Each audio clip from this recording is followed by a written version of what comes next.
Inaasahang lalabas na ng Philippine Area of Responsibility ang Bagyong Henry bukas. Alamin natin ang latest sa lagay ng ating panahon mula kay GMA Resident Meteorologist Nathaniel Cruz. Mang Tani.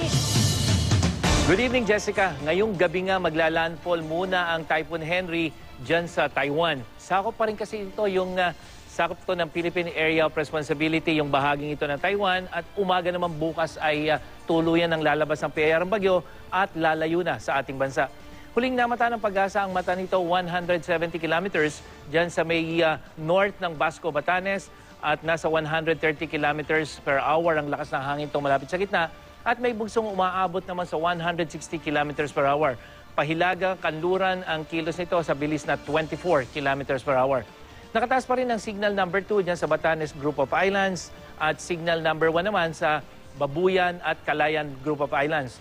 Dahil lahatakin pa rin ng bagyo ang hanging habagat, magpapatuloy pa rin ang misang malalakas na pag-ulan dyan sa Luzon, lalong-lalo na dyan sa may western section. Ito yung Ilocos Region, Cordillera, dyan sa mga probinsya ng Zambales sa Bataan, hanggang dyan sa may Calabarzon at ibang bahagi ng Mimaropa.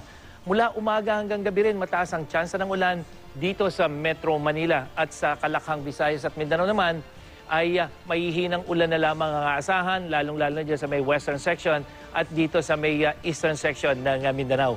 Delikado pa rin pumalaot ang mga maliliit na sakyang pandagat sa lahat naman ng seaboards ng Luzon. Yan ay mula sa western hanggang dyan sa eastern seaboard at dyan sa may western seaboard ng Visayas. At sa inaasahan ng paglabas ng Bagyong Henry, may bagong sirkulasyon namang binabantayan ng Pag-asa pero yan ay nasa labas pa ng PAR. Namata nila yung low pressure area, 1,300 kilometers dyan sa may silangan ng Visayas.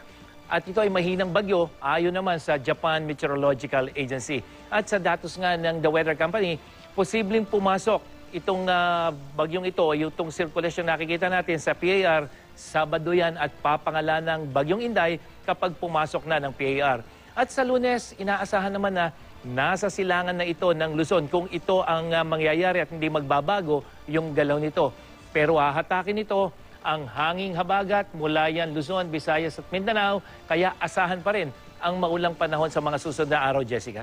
Okay. Mang Tani, paglilinaw lang po, sabi nyo magla-landfall itong si Henry sa bahaging Taiwan, part ng Taiwan, pero part pa rin yan ng Philippine Area of Responsibility. Tama ho ba yun, Mang Tani? Tama yun, Jessica. Marami nga nagtataka dahil akala nila itong Taiwan ay nasa labas na ng PAR. Ang pinag-uusapan kasi natin dito, Jessica, ay yung epekto ng bagyo dito sa ating bansa kahit siya ay nasa Taiwan na. Kaya bahagi pa rin ang Taiwan ng ating Philippine Area of Responsibility. Hindi ito, walang kinalaman ito sa politika, Jessica. Oo nga, baka sabihin pagmula na naman yan ng bagong territorial dispute.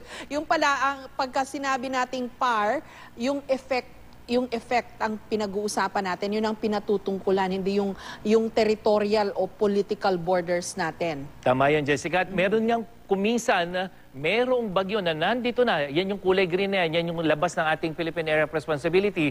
Pero kuminsan, kahit nasa labas na yung bagyo, pero malaki yung kanyang sirkulasyon, ang nangyayari dyan, apektado pa rin tayo. Kaya ang isang nakikita natin ay pwede pang i-extend itong ating area of responsibility para lamang matugunan yung kuminsan ay nasa labas na ng PAR yung ating bagyo, pero may epekto pa dito sa atin.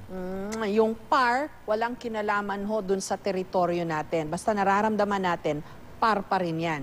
Tama, Jessica. At maging ang Taiwan, ganun din. Yung kanilang area of responsibility ay sakop din itong Luzon hanggang dito dahil yung may mga bagyo, katulad na lamang nitong si Henry, na dito pa lamang ay minomonitor na nila at sakop na yan ng kanilang area of responsibility. Nakakalungkot lang, Mang Tani, no? Yung eastern part ng northern Luzon, yun sanang Cagayan at Isabela na kailangan nga ng ulan para sa Magat Dam. Parang walang gaanong ulan doon, Mang Tani? Tama yun, Jessica. At yun nga ang isang medyo nakakapanghinayang dahil ang ulan ay nandito sa may western section. At yun naman kasi ang nangyayari, Jessica.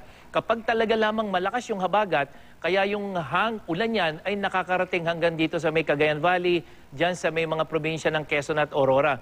Pero kapag hindi masyadong malakas ang habagat, talagang hanggang dito lamang sa may Cordillera, dito sa Central Luzon. Kaya nga, kahit na po ganyan yung mga ulan, kulang pa rin yung tubig natin, hindi lang sa Magat, Jessica, kung hindi lalo na dyan sa Angat. Nako. Kaya talagang naghihintay pa rin tayo ng sana naman may isa pa uling bagyo, hindi sa gusto nating magkabagyo, kung hindi para humatak ng habagat at magpaulan at magpuno pansamantala o kahit papano doon sa ating mga major reservoir. Kasi kailangan natin yun dahil ang sabi nyo po, dati September onwards, dry na ho yan dahil sa El Nino. Kailangan natin ng tubig doon.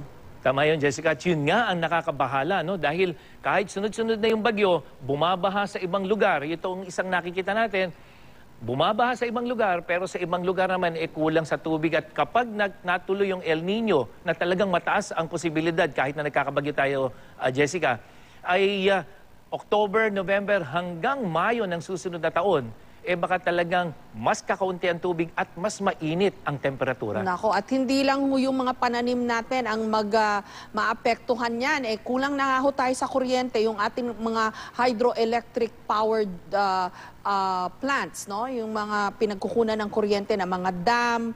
Nako, yun, lalong malabo yung ating kuryente, Mang Tani. Tama yun, Jessica. At hindi lamang yung karagdagang enerhiyang ibinibigay ng mga hydroelectric power generation.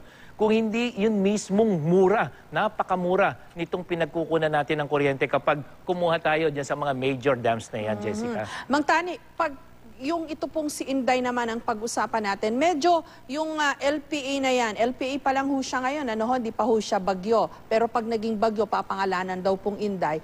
Medyo malapit na sa Pilipinas ang pinag-developan nito, which is good news, kaya ho ba mahina ito? Kasi kung malayo-layo pa sa may bandang Pacific Ocean, mas malaki pa yung chance ang makapag-ipon ito ng lakas. Tama yun, Jessica. Kaya nga, dito ay tropical depressions at sana naman hindi ito tuluyang lumakas at maging isang super typhoon. Pero ang maganda lamang, Jessica, yung ipinapakita ng ating forecast wind map mula sa The Weather Company ay mukhang susundan lamang niya yung tinahak na direksyon. Kung hindi man itong si Henry, ay yung dinaanan nitong si Florita. Yun yung tumama naman dito sa may Japan.